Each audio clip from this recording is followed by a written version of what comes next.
আসসালামু আলাইকুম। নতুন একটা ভিডিও নিয়ে হাজির হলাম তোমাদের সাথে শেয়ার করব। তো আজকে নাস্তায় আমাদের ছিল পাস্তা প্লাস চাউমিন।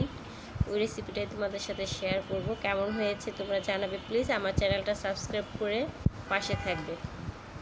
তো প্রথমে আমি পাস্তাটা সিদ্ধ করে নিয়েছি। এখন ওটা রান্না করব। ফ্রাই প্যানে তেল গরম করে পেঁয়াজ রসুন কুচি একসাথে দিয়ে সাথে চিকেন অ্যাড করে কিছু সামান্য পরিমাণ মরিচ দিয়ে আমি ভেজে নেব। তো কিছুটা লবণ স্বাদ মতো দিবে তোমরা। তারপর তোমার ফুলকপি কুচি গাজর কুচি একসাথে দিয়ে ভাজতে থাকবো।